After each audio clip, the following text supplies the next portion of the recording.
kebanyakan masyarakat tuh masih mindsetnya tuh seni itu nggak menjanjikan. Ya kan. Setelah mencari seorang sosok seniman, pasti di mindset di kepalanya kok Karajoa. Kan? Masih ada terkungkung dengan dogma-dogma segala macamnya. Ya kan.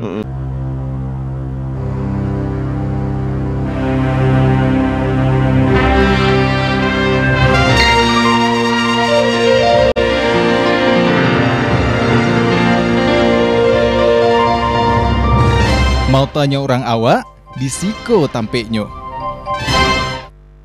Assalamualaikum warahmatullahi wabarakatuh. Sanak sadonyo, basu balik kita di acara kesayangan kita di podcast Tampek Mauta TVRI Sumatera Barat. Mau tanya orang awak, disiko tampeknya. Masih bersama Mambo Desbi Sugari selama 1 jam ke depan akan menemani waktu istirahat dun sanak sadonyo di rumah. Nah, sanak seperti biasa kita selalu mengundang tokoh-tokoh dari ranah Minang.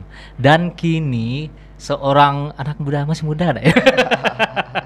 Iku ada seorang seniman, dan biasanya kan seniman banyak juga diundang di TVRI Sumatera Barat di podcast Sampai Motako. Tapi kini kok agak berbeda sekali karena Iko di bidang seni pertunjukan. Kita perkenalkan saja seorang nan tumpah, gantengnya tumpah-tumpah. Udah Mahatma Muhammad. Assalamualaikum. Waalaikumsalam warahmatullahi wabarakatuh. Masya Allah. Terima kasih, Dah Desbi. Siap. Segala dipanggil udah. Udah biasanya panggil apa udah? Mahatma saja bisa, Atma bisa. Atma ya. Oke, udah Atma. Ya. Nah, udah kan kini kok emang dari kuliah dulu atau misalnya sebelum kuliah lah bergelut di bidang seni kah atau tiba-tiba saya pas kuliah? Sebetulnya bayo. Kalau untuk secara bidang seni itu secara keluarga kan orang tua itu juga bidang seni pertunjukan, menulis, kegiatan sastra, kemudian dan orang tua padusi itu mama itu juga pembaca puisi. Kemudian guru bahasa Indonesia, mungkin darah seni kok lah mengalir juga lah. Itu faktor genetika ya. Faktor genetik. Itu nggak bisa milah tuh. Ya. Oke, berarti ayah sama ama itu emang orang seni pertunjukan sebelumnya ya? Oke. Sebelumnya kalau ayah memang lebih banyak karena seniman juga, banyak menulis naskah-naskah lakon, kemudian sastra, genre-genre ya. Mungkin keterpaparan dari kegiatan-kegiatan seni sejak kecil tuh mungkin lah cukup banyak gitu. Karena waktu kete-kete itu banyak dibawa ke taman budaya, mungkin cari lihat pertunjukan, cari lihat kegiatan-kegiatan seni tradisi. Kemudian tahun 2000 tahun 98 itu orang tua pindah ke Jogja. Karena ada Karajo. Kemudian di tahun 2003 tuh masuk sekolah menengah musik. Itu setting ke SMK. Ya SMM, tapi ambil jurusan mayornya piano. Mayornya piano. Kemudian tidak sampai setahun drop out. Karena waktu itu pengananya kan anak band. Itu trennya masih itu anak band, tapi kemudian sekolah tuh memang sekolah tuh memang fokusnya ke musik-musik klasik. Sehingga mungkin kurang jadi pilihan. Akhirnya di tahun 2000 ampe masuk ke SMKI. Sekolah Menengah Karawitan, itu jurusannya ambil teater. Berarti di SMK tuh awalnya ambil musik. Iya. Panganati kok ngeband kok. Iya. Panganati ngeband. Apalagi di zaman-zaman itu emang sedang ngebum mana anak-anak band. Ya, waktu itu lagi tren musik. Mana. Ya. Khususnya anak-anak band tuh tren banget, jadi obsesinya rata-rata anak SMA waktu itu memang untuk band. Ngeband ya. Emang sih awak di zaman SMA tuh kayaknya PP seumuran. Di masa yang sama. Di masa-masa ngeband gitu ya. Dan kiranya pas masuk SMK tuh wah musik kira ndak sesuai ekspektasi berarti. Iya, nggak sesuai ekspektasi. Tapi walaupun nggak sesuai ekspektasi, ada banyak hal ya sebetulnya yang kemudian membuat apresiasi Wak, kemudian yang membentuk secara karakteristik kenapa kemudian pilihannya lebih banyak di seni pertunjukan gini. Itu pengaruh di selain pengalaman empiris di keluarga, itu di Jogja tuh cukup menempa lah. Kemudian pilihan ke seni pertunjukan tuh akhirnya banyak kemudian lintas interdisiplin. Oke. Jadi selain teater, Mbak banyak membantu kawan-kawan di musik, kawan-kawan di tari. Kalau di tari mungkin lebih banyak kegiatan yang kaitan dengan kerja-kerja skenografi. Kalau di musik mungkin lebih banyak kerja-kerja direktur artistik atau tata panggung gitu. Gitu. Wah cukup banyak juga ya. Ya. Apalagi di Jogja. Apalagi di Jogja. Di Jogja emang pada dasarnya orang-orang situ tuh emang sangat-sangat aware dengan seni. Ya. Masyarakatnya pun seni kok sangat-sangat diterima. Ya, ada hal yang kemudian membuatnya berbeda karena secara ekosistemnya lah terbangun kan. Nyalah terbangun sehingga memang ada upaya untuk apresiator itu memang alah terbangun sejak awal. Upaya-upaya kegiatan kesenian di situ itu yang mungkin Wak cari peluangnya di kerja-kerja tata kelola. Nah, akhirnya udah pindah ke SMKI Karawitan ya. Karawitan di situ udah lebih tiba-tiba masuk ke yang pertunjukan. Nah, Wak sebenarnya pengen tahu sih. Aku tiba-tiba dari musik udah yang emang pengen ngeband segala macamnya tiba-tiba jatuh hati kepada pertunjukan. Udah dalam tanda kurung membelot lah. Iya, sebetulnya Wak ndak membelot sih. Karena memang ada hal yang kemudian Wak coba lapih lah dari profesi yang identik jo orang tua gitu. Karena teater sebetulnya hal yang dake. Teater suatu hal yang dake dalam di rumah dan aktivitas di rumah, karena kemudian acok mengapresiasi kegiatan atau nonton kegiatan aktivitas dari orang tua gitu.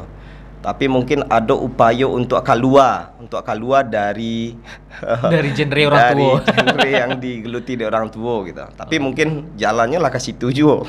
Akhirnya masuk aja ke pilihannya teater. Bisa milah. Ya.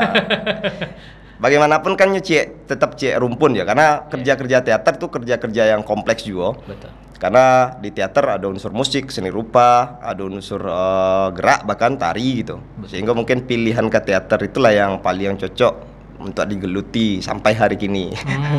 Oke. Paham, Pak. Jadi udah ambil seni pertunjukan kok dengan mengambil satu pertunjukan kok bisa menembak ke yang lain sedolahnya. Bisa kemudian ya karena kompleksitas dari Karajo Teater, apalagi kini era yang kemudian sangat capek ya secara teknologi digital gitu. Nah, kerja-kerja teater sangat memungkinkan untuk mengakomodir kerja-kerja lintas disiplin bidang tuh. Apakah kemudian seni media, instalasi, kemudian instalasi cahaya, instalasi panggung. Nah, itu sangat memungkinkan untuk diakomodir pada kerja-kerja seni pertunjukan. Sehingga kalau kemudian di 10 atau 15 tahun lalu Wak masih mencari kerja kotak-kotak ya, tari, teater, musik gitu. Hari ini tuh nyaris ndak ada yang kemudian inyo kotak-kotak serupa itu lah ya, karena secara bentuk seni pertunjukan pilihan-pilihan tuh lah bahkan menembus ruang-ruang lintas disiplin bidang itu gitu. Oke. Jadi kalau kekinian bahkan ndak terbeda-bedakan mana lah ya. Kok tari emang karena misalnya tari emang terlepas lah dari musiknya. Dari gerak drama segala macamnya. Dan di zaman kini kok kayak membaur sedalahnya ya. Oke. Nah, terus udah ada membentuk suatu komunitas lah atau apa yang udah sebut dengan tak komunitas segala macamnya, bisa udah jalan ada namanya nan tumpah. Mungkin sana di rumah pernah mendengar nan tumpah. Nah, iko lah dedengkot. Ya, komunitas seni nan tumpah itu ambo dirikan tahun 2000. Itu diresmikan tahun 2010 sebetulnya lah mulai berproses dari tahun 2009, dari 2009 akhir. Itu mulo ketika pulang dari Jogja, bertemu juga beberapa kawan-kawan dari Sastra Unan. Yang kebetulan tuh kawan kete bolo. Kawan kete dulu main di Taman Budaya gitu. Tuh basoboknya lah ini mau di semester akhir waktu itu di Sastra Unan. Mulai proses teater menggarap, baca cerita banyak, proses berkesenian di Sumbar khususnya di Padang. Kemudian hal-hal yang kemudian ingin dibuat dan dituangkan dalam satu wadah gitu. Tapi alun berbicara soal komunitas lah, sangke itu. Memang berbicara ya proses saja dulu, buat latihan, pertunjukan, cari orang yang kemudian bisa mendukung secara gagasan, aktor, pemain dan seterusnya. Tapi proses itu panjang, lah bongkar pasang pemain, proses itu panjang, akhirnya baru bisa pentas itu dari akhir 2009 di 2010 Oktober. Nah, Oktober 2010 itu malam pertunjukan itu maka diresmikan namanya kelompoknya Teater Nan Tumpah, sangke itu. Karena menumpahkan segala ide di situ. Ya, karena secara filosofinya mungkin lebih pada memusatkan perhatian ya. Kalau itu kan lebih ke kiasan kan, kiasan memusatkan segala perhatian, kasih sayang, menumpahkan, mencurahkan gitu. Di akhir pertunjukan waktu itu memang kita deklarasikan namanya kelompoknya Teater Nan Tumpah.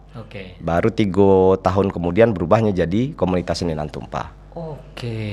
Itu tahun 2010 yang mulai terbentuk badan, tapi gagasannya lah dari tahun 2009 gitu ya? Berarti? Iya, diresmikannya 2010 tuh. Berarti kan udah masih di saat kuliah berarti? Itu tuh saat kuliah. Iya, saat kuliah. Saat selesai kuliah. Oh, selesai kuliah tuh. Saat selesai kuliah. Basobo sama kawan-kawan seni di Unan ya? Iya, di Unan. Itu berarti udah pulang kampung dari Jogja tadi? Iya, pulang kampung dari Jogja. Komunitas, berarti kan satu gagasan lah, satu ide ya? Satu ide, satu gagasan. Gue lah awal-awalnya iseng-iseng dulu. Iya. Yang penting yang berkegiatan lah dulu ya. Akhirnya terbentuk komunitas Nan Tumpah. Sampai kini? Ya cukup produktif lah. Baru tahun lalu itu kini secara kepengurusan alado regenerasi baru. Memang lahdo kawan yang mengelola, tapi ini sebagai sebuah wadah, sebagai sebuah paguyuban basamo. Mungkin lebih banyak kalau kerja di Nan Tumpah mungkin kerja yang kaitan dengan penyutradaraan. Jadi kalau kemudian kerja teater mungkin salah satu yang menyutradari pertunjukan-pertunjukan di Nan Tumpah. Lebih ke sutradaraan ya, karya-karya penyutradaraan. Kalau secara organisasi karena nyala punya legalitas yo, itu ada kawan-kawan yang lah mengurusi komunitas begini. Masya Allah. Nah, udah kan dari Jogja tadi ya. Dari Jogja tiba-tiba udah ambil sebuah komunitas di Siko dengan latar belakang budaya yang cukup berbeda lah antara Jawa sama Minang. Itu banyak skete tanya tabo enggak yang dari Jawa kemari gitu. Itu tadi yang di Jawa sebetulnya yang banyak membuat keterpengaruhan dan keterpaparan dari kegiatan aktivitas ini kok justru di tata kelola.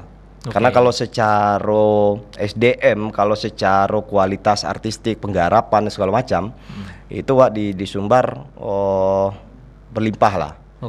Berlimpah lah. Artinya kalau kemudian yang harus punya kesadaran di Sumbar kok yang harus dibangun bagaimana kemudian kerja di ekosistem itu bisa jalan, itu adalah kerja-kerja tata kelola. Ya baik itu pengelolaan sebuah organisasi, komunitas, sanggar, kelompok, grup. Nah, bahkan kemudian juga tata kelola yang kaitan keterhubungan dari kerja-kerja lintas komunal dan kerja-kerja dengan kaitan dengan kerja-kerja pemerintahan gitu.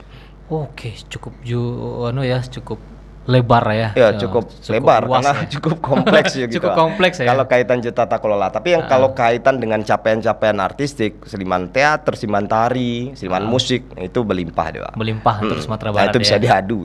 Bisa diadu ya. Cuma untuk di dalam tata kelola yang penting ya. Ya, tata kelola. Nah, pengelolaan enggak cuma komunitas ya, tapi ekosistem tadi di gitu. Jawa mungkin di Sumbar mungkin ada 1-2 orang yang bisa mungkin, tapi belum berangkup dalam C komunitas atau C semacam ekosistem loh. Iya. Namanya ikut kondak terpisah-pisah lah ya. Ya. Banyak menjadi komuni tadi Mm-mm. yang bisa emang tertata dan Ya. terkelola. Itulah tata kelola. Nah itu dah. Kau kawan-kawan di rumah penasaran kok. Ya. Nah kita putarlah VT udah berikut kau kan. Siap boleh. Oh iya, siap. Check it out.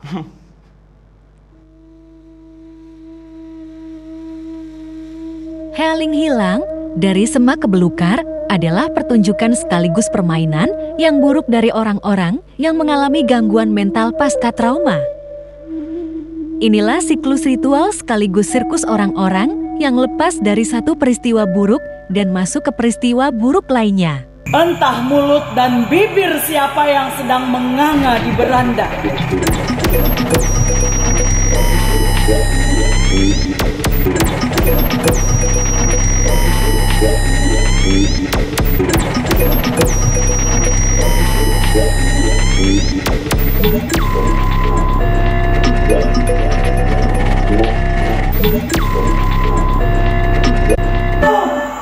Demikianlah.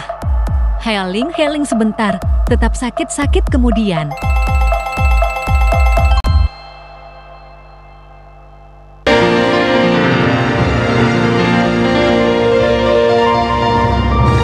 Mau tanya orang awak? Di Siko tampeknya. Wow. Healing dahulu, tetap sakit-sakit kemudian. Oke, itu sesuatu ya namanya seni apalagi teater tuh ya. Bisa dikecian kalau orang awam mencaliak kalau orang mau mencaliak. Paham lah udah. Ya agak rumi Agak rumi mangar kok aja. Tapi itu di dalamnya kompleks juga ada. Kalau misalnya dicaliak dari kacamata seninya lah. Ya kompleks sih, karena belajar teater sebetulnya belajar yang paling sederhana tuh sebetulnya realitas sosial lah, hidup gitu kan. Okay. Nah itu kan sebetulnya pertunjukan yang terakhir tadi itu pertunjukan yang awak bawa jo kawan-kawan itu di pertemuan atau festival teater se-Sumatera di Palembang tahun lalu. Kebetulan itu ada tiga panggung pertunjukan dari festival teater Sumatera, kemudian ada pertunjukan di Padang itu di Nan Jombang, kemudian di Batu Sangka. Oke. Itu justru respon tematik kekaryaan itu berangkat dari situasi pandemi. Di mana saat itu orang terkurung, kemudian banyak yang mengalami gangguan trauma, pasca trauma gitu. Nah, itu yang jadi eksplorasi pertunjukan. Oke. Dan di situ yang namanya seni pertunjukan teater semacam itu memainkan emosi bana ya. Iya, memainkan emosi. Karena secara proses pun mungkin agak lama betul dari SB. 3 bulan sampai bulan gitu cukup untuk lama ya. mendapatkan secara karakteristik, secara garapan gitu, secara pendalaman karakter dan tokoh-tokoh itu gitu. Oke, dah kan udah di kayak tadi itu kan udah sebagai sutradaranya lah ya.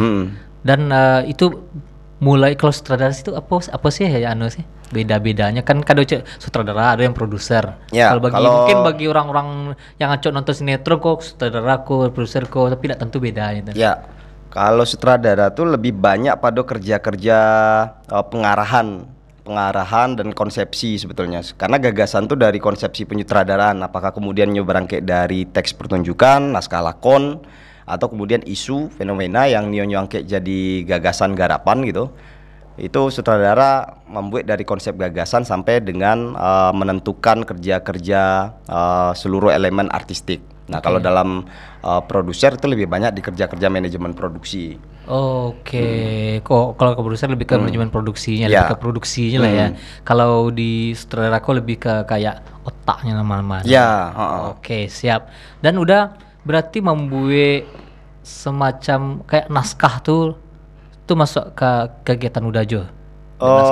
Naskah lakon itu di beberapa pertunjukan namun membuat teks pertunjukan, apakah itu naskah lakon atau kemudian konsep garapan pertunjukan.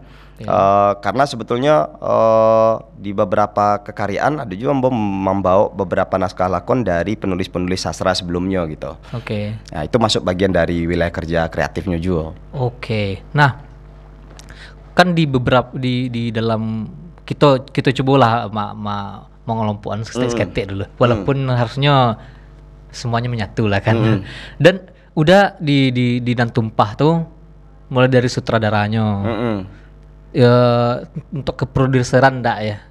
Untuk produser mungkin di pertunjukan-pertunjukan yang tidak mau nyutradarai mungkin ada kerja-kerja produser gitu. Oke, siap. Jadi sebetulnya karenanya sebuah paguyuban itu kawan-kawan itu secara komunal kadang-kadang ya hari ini nyutradarai, besok mungkinnya di manajemen produksi, Oke. kini di manajemen artistik gitu.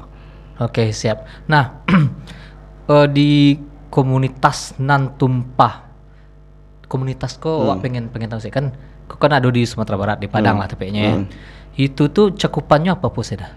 Apa sih kegiatan di komunitas tuh yang kawan-kawan lakukan gitu?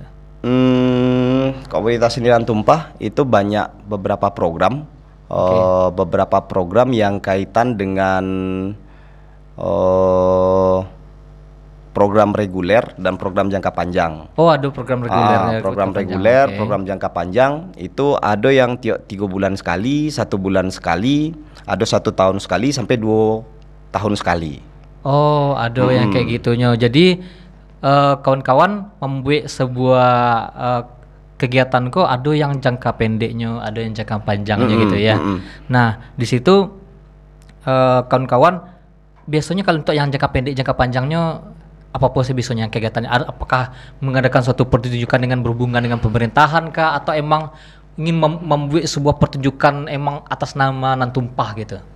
Ya, ada kegiatan-kegiatan produksi di Nan Tumpah itu yang misalkan kaitan dengan beberapa penamaan tuh itu dibuat penamaannya Nan Tumpah gitu. Ada Nan Tumpah masuk sekolah nama programnya. Wih, Itu program yang kemudian sejak 2011 itu melakukan pelatihan-pelatihan di sekolah. Itu kurang lebih sudah ada 28 sekolah di Sumatera Barat yang dimasuki oleh Nan Tumpah.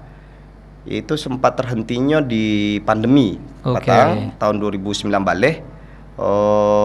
Tapi lah mulai lanjut alhamdulillah tahun kini itu bentuknya berupa pelatihan dan pertunjukan. Jadi Nan Tumpah membawa pertunjukan dan pelatihan ke sekolah-sekolah yang dituju gitu.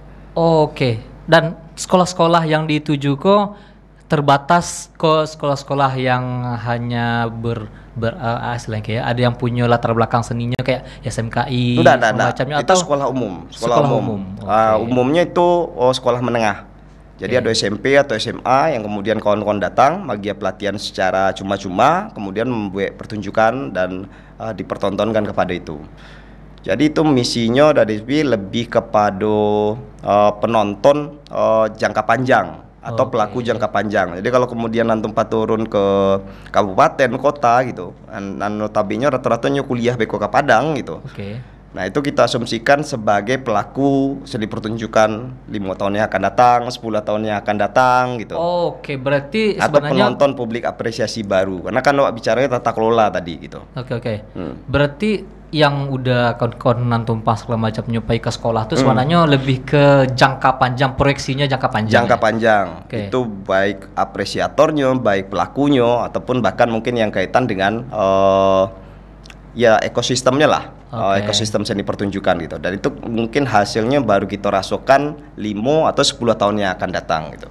Oke, siap-siap. Dan di komunitas Nan Tumpah kok selain yang tadi ada yang Ghost to School. Ya, Nan Tumpah masuk sekolah, kemudian programnya ada ke rumah Nan Tumpah. Nah, jadi ke rumah Nan Tumpah. Oke, berarti orang-orang pika datang ke rumah. Ya, yang datang itu biasanya kita undang kawan-kawan pelaku seni pertunjukan tapi tradisi.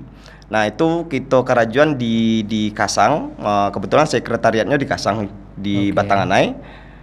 Itu beberapa kelompok seni tradisi kita undang dan ditonton oleh masyarakat sekitar dan beberapa tamu yang kita undang. Nah, itu tujuannya memang lebih mendekatkan bentuk-bentuk seni pertunjukan tradisi yang sebetulnya jadi basic dari garapan-garapan teater, garapan-garapan tari gitu, pekarandai tradisi atau kemudian pertunjukan barabab, saluang, dendang dan seterusnya itu gitu. Oke. Sangko di Nan Tumpah kok ke kawan-kawan di komunitas hanya untuk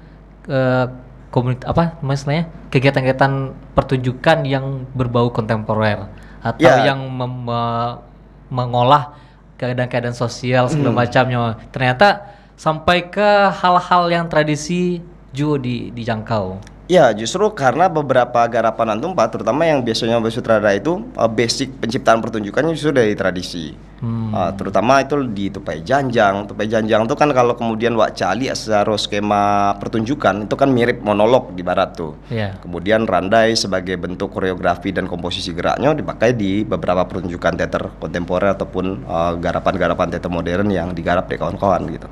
Oke, siap-siap. Kudu gitu. Nah itu udah. Aduh, nak lewat kau dah. Jadi Penting kau mah. jadi Selain perbincangan kau emang penting juga, tapi ada juga dan penting juga dari TVRI Sumatera Barat nak Siap, lewat. Oke.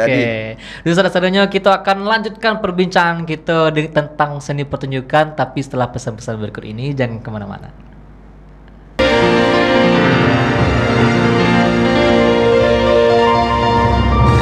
Mau tanya orang awak, di Siko tampeknya. Mau tanya orang awak di Siko tampaknya. Nah, kita masih bersama udah Mahatma Muhammad. ya siap. Dah, kok ngomong-ngomong masalah seni pertunjukan yang udah pilih sih. Ya. Itu kan dari SMKI tadi itu ya. Ya. Berlanjut ke jenjang pendidikan berikutnya S1. Ya, S1, S2, S3 itu rata-rata di jurusan seni pertunjukan. Khususnya teater. Oh, berarti emang sudah teramat sangat jatuh cinta.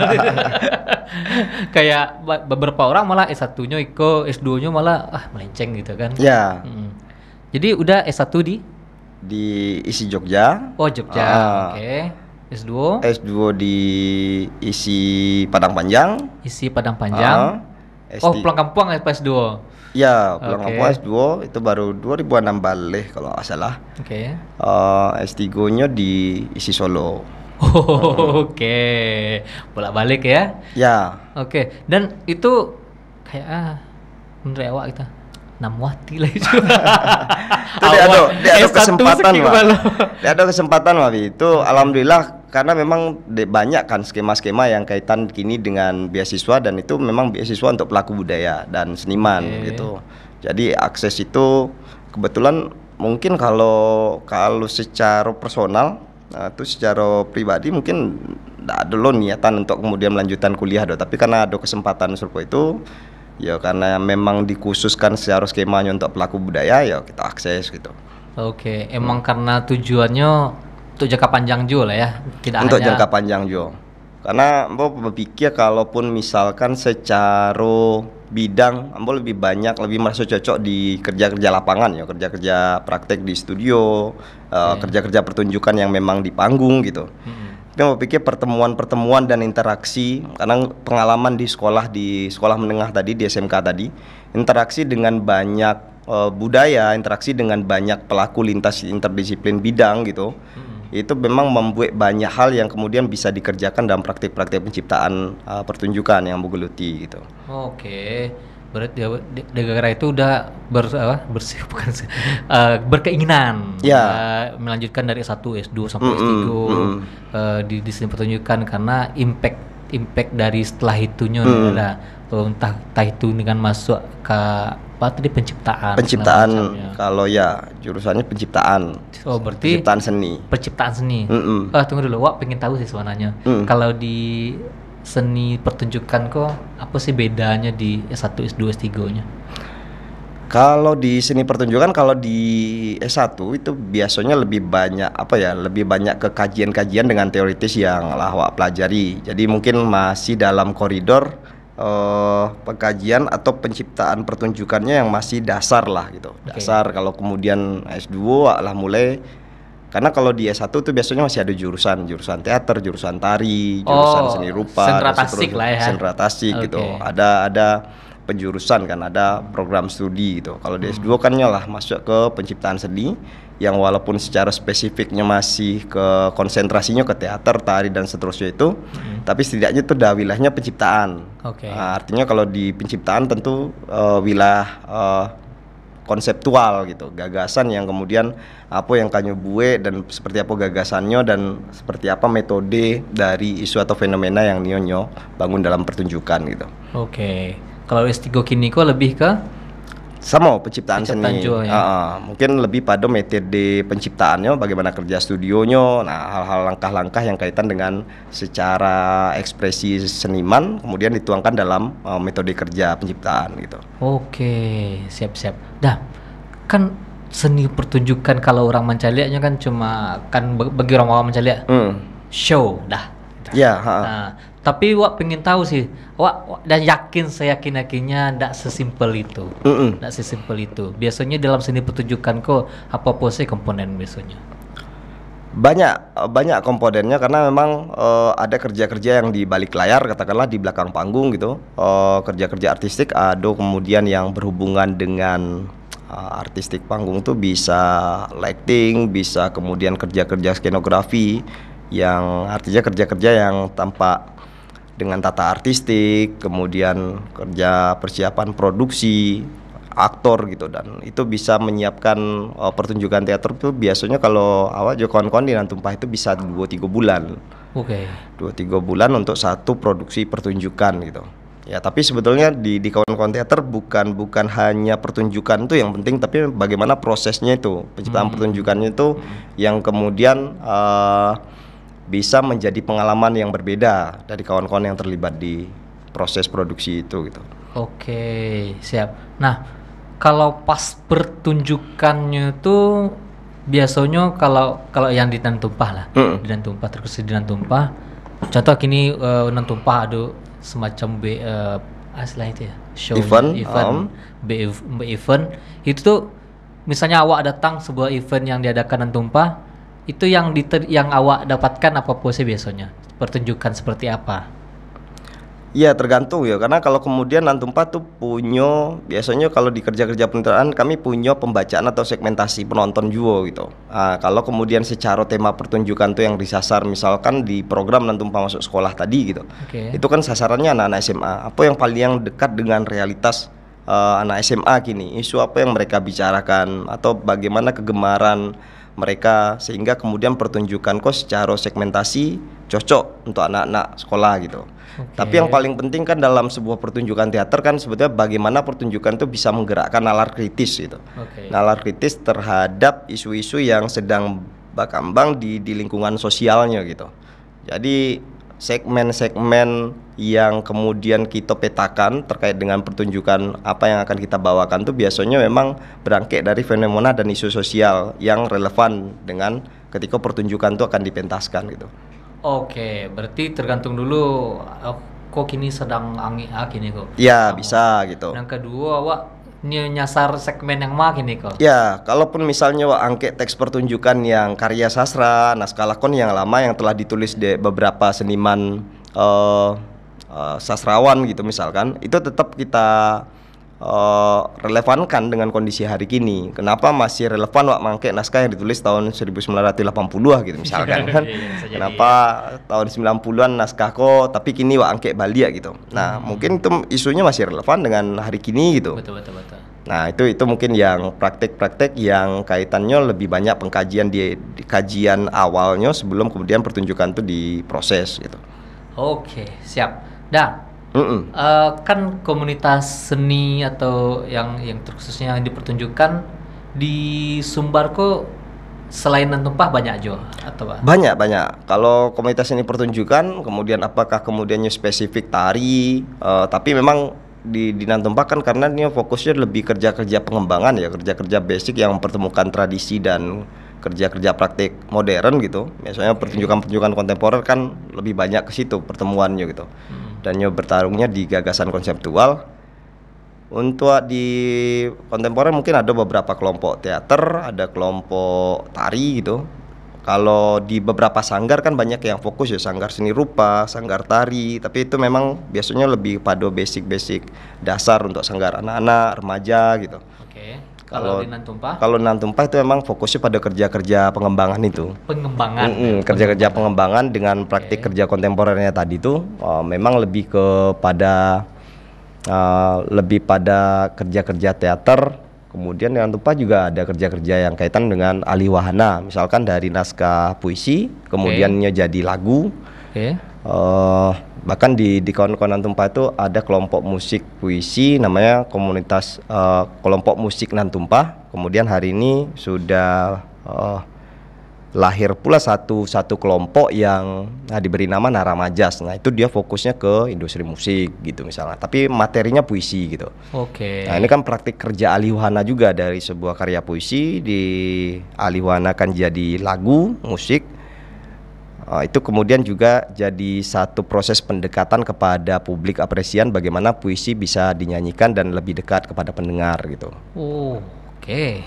Nah kan mengenai tentang kontemporer tadi ya, kontemporernya yang kayak mengangkat isu segala macamnya.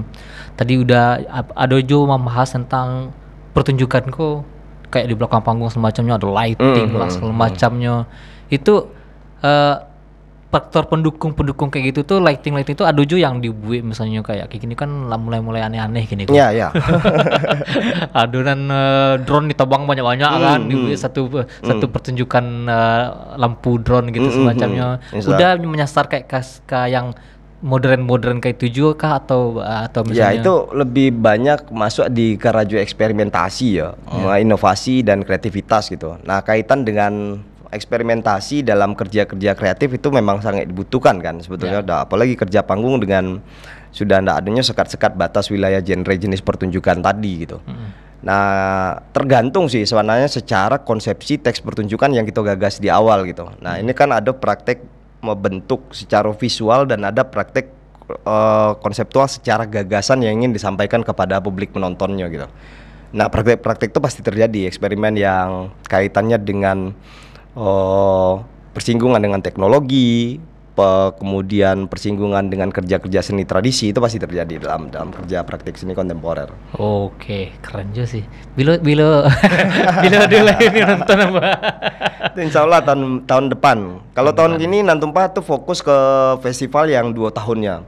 Festival 2 tahun itu tahun gini tuh penyelenggaraan ketujuh insya Allah nanti di bulan November. Di bulan November bisa? Ya, di bulan November. Oke. Itu festival seni 2 tahunan, walaupun tuan rumahnya Nantumpa, tapi kita melibatkan kawan-kawan dari lintas disiplin bidang tadi. Nah itu yang proyeksi jangka panjang sebetulnya lah digagas kawan-kawan sejak 2000 selalu di tahun ganjil. Nah ini edisi ke-7. Wow, lah cukup banyak ya.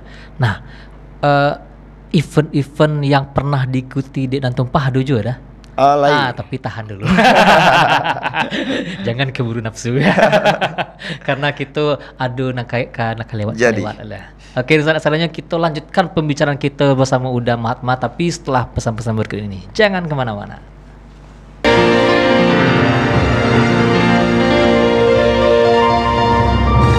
Mau tanya orang awak, di Siko tampeknya. Oke, kembali lagi kita di acara kesayangan kita di podcast Tampek Mota. Mau tanya orang awak di Siko tampeknya. Nah, jangan lupa saksikan podcast Tampek Mota ko Senin dan Selasa pukul 2 siang di TVRI Sumatera Barat. Dan misalnya nak ada TV di rumah, bisa nonton live streaming, bisa juga di Instagram, Facebook maupun YouTube-nya TVRI Sumatera Barat, atau bisa juga sana download aplikasi TVRI Klik di Play Store atau di App Store. Nah, kita lanjutkan pertanyaan yang tersangkut tersangkut tadi udah event-event yang pernah dilalui diikuti. Ya kalau secara penggarapan sama-sama juga kawan-kawan komunitas itu alhamdulillah lah kawan-kawan punya kesempatan untuk beberapa kali pertunjukan ke beberapa kota daerah di Indonesia gitu. Apakah namanya ada festival teater nasional, ada pertemuan teater nasional atau pertemuan teater Sumatera gitu. Cukup banyak kawan-kawan kemudian kerja-kerja yang melibatkan pertemuan dan interaksi dengan beberapa komunitas teater atau diundang dan seterusnya cukup banyak lah. Oke, itu lokal, nasional atau mungkin? Ada beberapa event yang skalanya mungkin itu di festival internasional, ada beberapa festival yang kaitannya skalanya nasional gitu. Ada yang sifatnya kompetisi. Di awal-awal itu mungkin masih banyak tuh karena nyo baru terbentuk sebagai sebuah komunitas, masih banyak yang sifatnya kompetisi festival tapi nyo bersifat kompetisi yang di kawan-kawan. yang diperlombakan yang lah ya. diperlombakan. Oke. Nah, dan kabar-kabarnya pernah yang ke New Zealand, ke Selandia Baru. Ya, Itu apa dan program apa? jadi kalau yang ke New Zealand tuh tahun 2006 balik dari SB. Oke.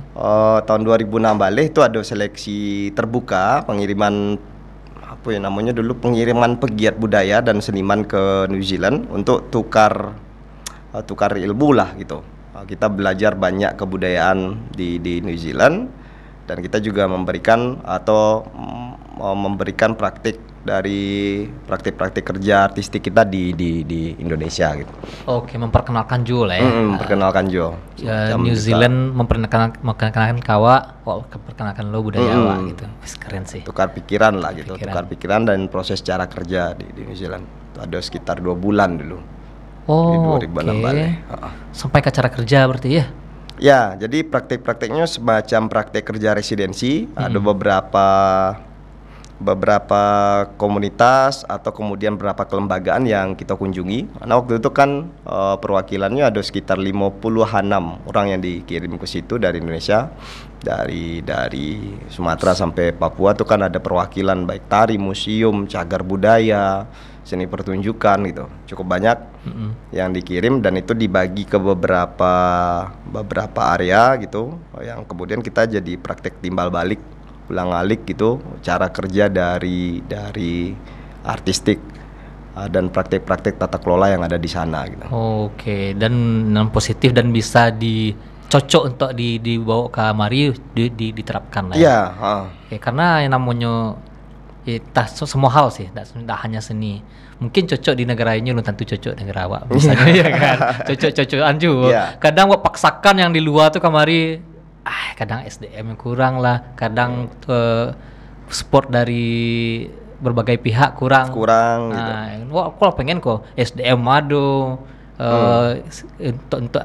untuk secara ide keren kok, pengen mewujudkan, ternyata support kurang. Nah, pengen tahu aja sih, mungkin kau mewakili pertanyaan-pertanyaan kau di rumah juga sih.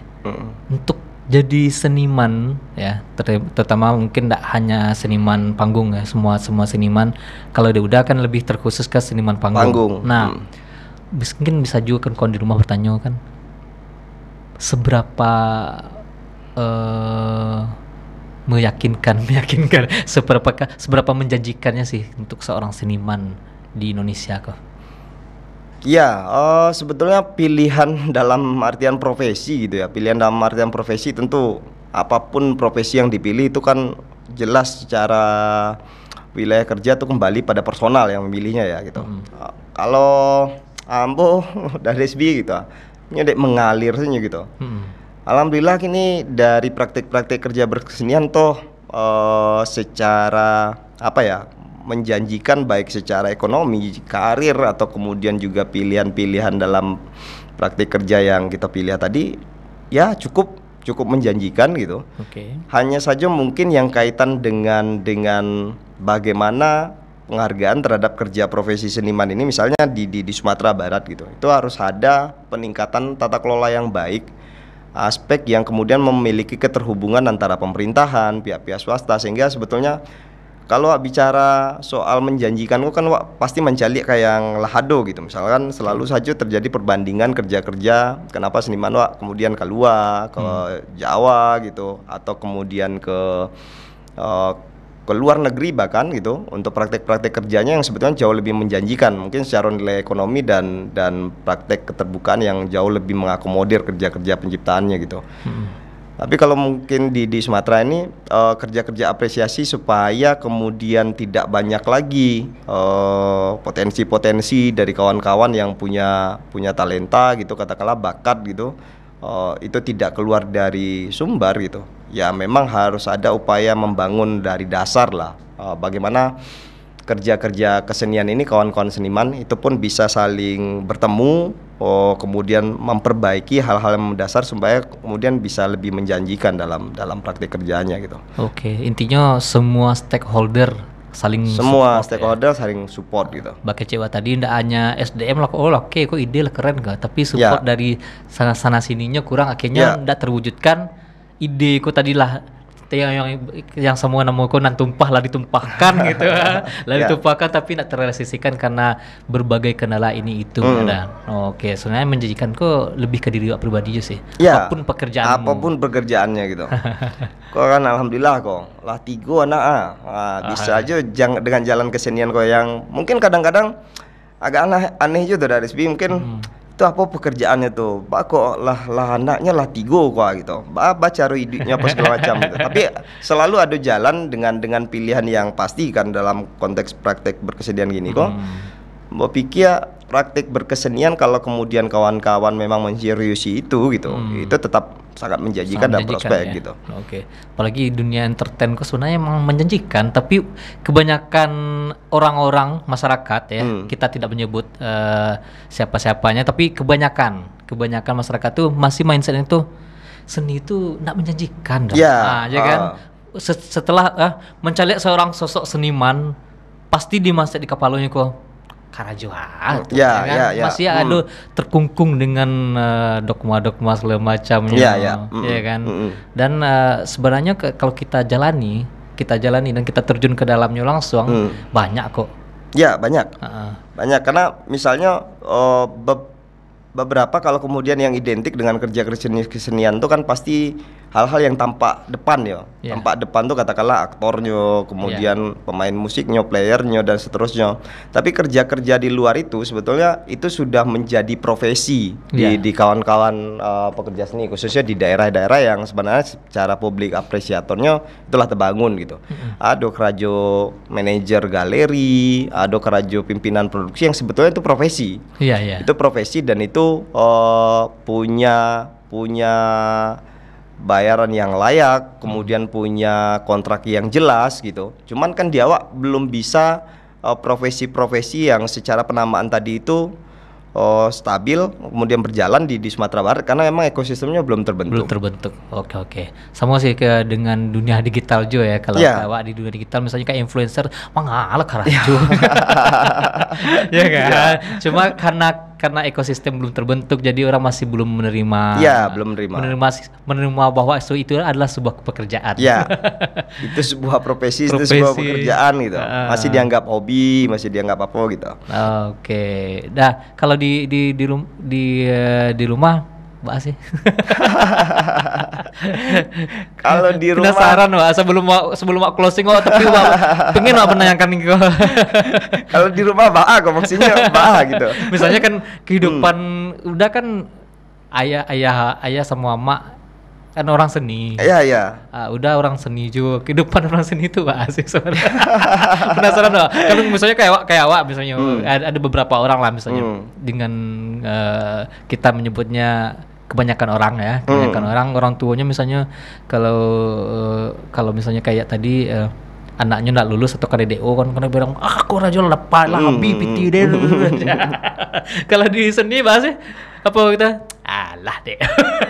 Ya artinya kalau di rumah kalau yang orang tua ya karena memang sejak pilihan dari SMA tadi dia mulai ya mungkin ndak tinggal orang tua karena pilihannya waktu itu kosurang gitu.